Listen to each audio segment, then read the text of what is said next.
السلام علیکم ناظرین۔ پیارے ناظرین، اس دنیا میں کوئی جگہ ایسی نہیں ہے جو خانہ کعبہ کی طرح مقدس اور مرکزی حیثیت رکھتی ہو۔ خانہ کعبہ سعودی عرب کے مکہ شہر میں موجود ہے۔ روزانہ ہزاروں کی تعداد میں مسلمان 24 گھنٹے خانہ کعبہ کا طواف کرتے ہیں۔ خانہ کعبہ کی تصویر کروڑوں مسلمانوں کے گھروں کی زینت ہے۔ دنیا کا ہر مسلمان کعبے کو اپنا قبلہ تسلیم کرتے ہوئے اس کی طرف منہ کر کے روزانہ 5 وقت کی نماز ادا کرتا ہے۔ ناظرین، خانہ کعبہ کا اتہاس بڑا ہی دلچسپ رہا ہے اور بہت کم لوگ ہیں جن کو خانہ کعبہ کی ہسٹری پتہ ہوگی۔ تو آج کی خوبصورت ویڈیو میں ہم آپ کو خانہ کعبہ کی 10 ایسی باتیں بتائیں گے کہ جن کے بارے میں شاید ہی آپ نے پہلے سنا ہوگا۔ ناظرین، سب سے پہلے بات کرتے ہیں کہ خانہ کعبہ کو کب، کیسے اور کس نے تعمیر کیا۔ ہم آج جس کعبہ کو دیکھتے ہیں وہ ہمیشہ سے ایسا نہیں تھا۔ قدرتی آفت اور کئی الگ وجہوں سے وقت وقت پر کعبہ کی تعمیر کی ضرورت پڑتی رہی ہے۔ ناظرین، ہم میں سے اکثر لوگ یہ سوچتے ہیں کہ کعبہ کی تعمیر سب سے پہلے حضرت ابراہیم علیہ السلام اور ان کے بیٹے اسماعیل علیہ السلام نے کی، مگر ایسا نہیں ہے۔ روایتوں میں آتا ہے کہ جب اللہ تعالیٰ نے حضرت آدم علیہ السلام کو جنت سے اس دنیا پر بھیجا، تب آدم علیہ السلام نے اللہ کے حکم سے خانہ کعبہ کو تعمیر کیا، جس کے لیے آدم علیہ السلام نے مختلف پہاڑیوں سے پتھر لا کر کعبے کی نیو رکھی۔ اس کے بعد ہزاروں سال بعد نوح علیہ السلام کے زمانے میں جب طوفان نوح آیا، تب خانہ کعبہ طوفان نوح کی وجہ سے ڈھہ گیا، مگر کعبے کی نیو بچی رہی۔ بعد میں ابراہیم علیہ السلام نے اللہ کے حکم سے اپنے بیٹے اسماعیل علیہ السلام کے ساتھ مل کر اسی نیو پر کعبے کو پھر سے تعمیر کیا۔ پھر نبی کریم صلی اللہ تعالیٰ علیہ وسلم کے زمانے میں نبوت سے پہلے قریش والوں نے پھر سے خانہ کعبہ کو تعمیر کیا۔ قریش کے لوگ اکثر حرام طریقے سے پیسے کمایا کرتے تھے، مگر انہوں نے قسم کھائی تھی کہ کعبہ کی تعمیر صرف حلال پیسے سے کریں گے، مگر وہ پوری طرح سے کامیاب نہ ہو سکے اور وسائل کی کمی کے کارن کعبے کی چھت کا کام ادھورا ہی رہ گیا۔ اس کے بعد جو تعمیر ہوئی وہ سیدنا عبداللہ بن زبیر رضی اللہ تعالیٰ عنہ کے دور میں ہوئی۔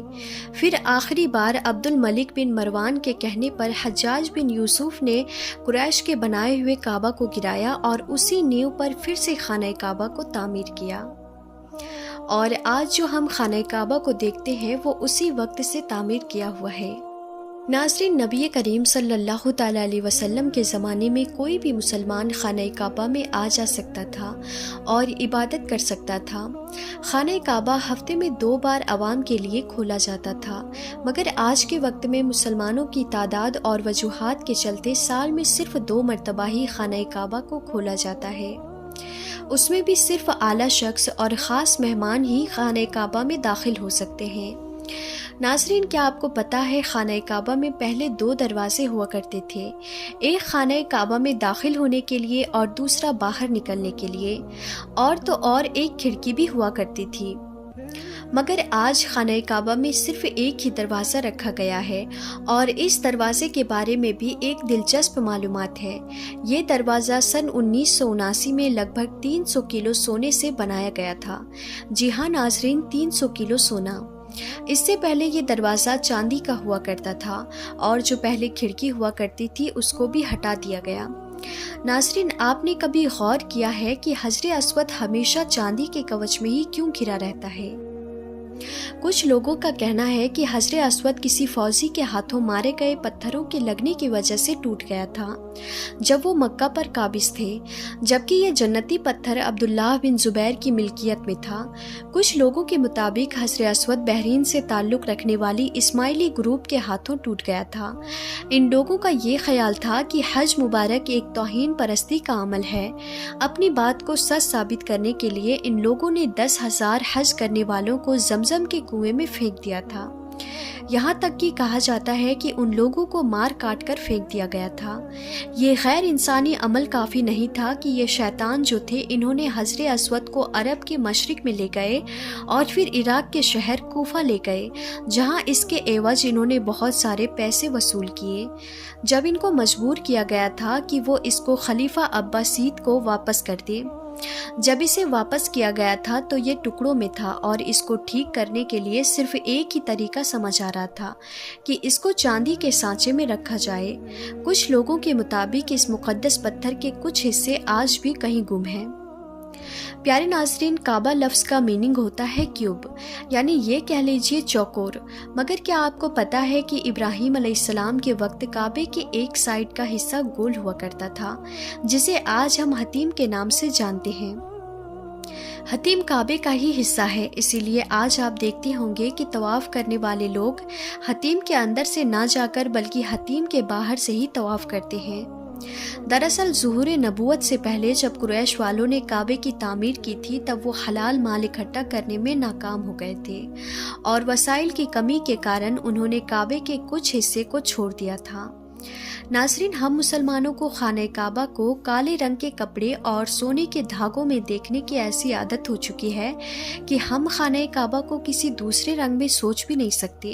مگر کیا آپ کو پتا ہے پہلے خانہ کعبہ پر مختلف رنگوں کے بھی غلاف چڑھائے جاتے تھے، جن میں ہرا، لال اور سفید رنگ بھی شامل ہے۔ جس کپڑے سے خانہ کعبہ کو کور کیا جاتا ہے اسے کسوہ کہتے ہیں۔ یہ کپڑا سلک اور کوٹن کا بنا ہوتا ہے۔ اس پر قرآن پاک کی کئی ساری آیتیں سونے کے دھاگے سے لکھی جاتی ہے۔ ہر سال حج کے دوران 9 ذی الحجہ کو فجر کی نماز کے بعد غلاف کعبہ کو بدل دیا جاتا ہے۔ ہر سال غلاف کعبہ پر لگ بھگ $60 ملین یعنی انڈین روپیز کے حساب سے 42 کروڑ روپے سعودی سرکار اس پر خرچ کرتی ہے۔ کیا آپ کو معلوم ہے خانہ کعبہ کی تعداد 2 ہے؟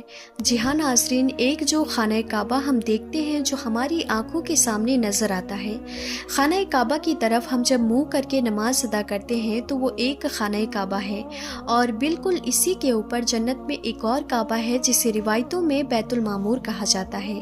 یہ فرشتوں کا کعبہ ہے۔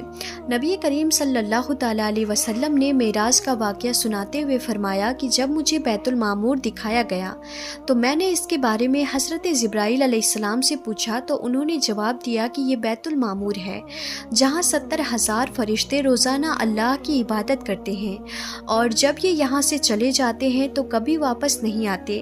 مطلب ہر دن ایک نیا دستہ یہاں آتا ہے، ہر دن نئے 70,000 فرشتے وہاں آتے ہیں۔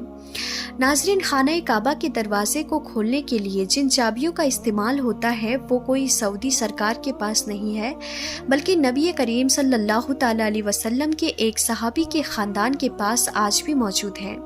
فتح مکہ کے بعد پیارے نبی صلی اللہ تعالیٰ علیہ وسلم کو خانہ کعبہ کی چابیاں سونپی گئی تھی، مگر پیارے نبی نے یہ چابی اپنے پاس رکھنے کے بجائے عثمان بن طلحہ کے ذمے کر دی۔ اس وقت سے آج تک خانہ کعبہ کی چابیاں عثمان بن طلحہ رضی اللہ تعالیٰ عنہ کے خاندان کے پاس میں ہیں۔ پیارے نبی کے فرمان کے مطابق یہ چابیاں قیامت تک انہی کے پاس رہیں گی۔ حضور صلی اللہ تعالیٰ علیہ وسلم نے فرمایا تھا کہ اے طلحہ، یہ چابیاں روز قیامت تک تمہارے پاس رہیں گی، سوائے اس کے کہ کوئی زور زبردستی کر کے غیر اخلاقی طریقے سے تجھ سے چھین نہ لے۔ کئی سالوں تک یہ لوگ اندازہ لگاتے رہے کہ خانہ کعبہ کے اندر سے کیسا نظر آتا ہوگا۔ وہ لوگ بڑے خوش نصیب ہیں جن کو خانہ کعبہ کے اندر داخل ہونے کی شہادت حاصل ہوئی، اور ایک خوش نصیب وہ بھی ہے جس کو خانہ کعبہ کے اندر کی تصویر بنانے کا موقع ملا۔ پھر لاکھوں کروڑوں لوگوں نے یہ تصویر آن لائن بھی دیکھی، اور بھارت کے کئی لوگوں کا وہم بھی دور ہو گیا جو یہ کہتے تھے کہ ہمارے دیوتا کی مورتی کعبے کے اندر رکھی ہوئی ہے۔ ناظرین، خانہ کعبہ کے اندر کا حصہ سنگ مرمر سے بنا ہے اور ہرے رنگ کے کپڑے سے ڈھکا ہوا ہے۔ ناظرین، خانہ کعبہ مکہ کی ڈھلان والے چھیتر میں موجود ہے، جس کی وجہ سے جب بھی بارش ہوا کرتی تھی تو وادی میں سیلاب آ جایا کرتا تھا، اور خانہ کعبہ کے چاروں طرف پانی اکٹھا ہو جایا کرتا تھا، اور اس وقت اس پانی کی نکاسی پر روک تھام کے کوئی بہترین اپائے نہ تھے۔ مگر مسلمان اس وقت بھی خانہ کعبہ کا طواف جاری رکھتے تھے، اور وہ تیراکی کر کے طواف کرتے تھے۔ تو ناظرین، اگر یہ ویڈیو آپ کو پسند آئی ہے تو اس ویڈیو کو لائک ضرور کریں، اور اسی طرح کی انٹرسٹنگ ویڈیو دیکھنے کے لیے آپ ہمارے چینل کو ضرور سبسکرائب کریں۔ ملیں گے پھر ایسے انفارمیٹیو ویڈیوز کے ساتھ، تب تک کے لیے خدا حافظ۔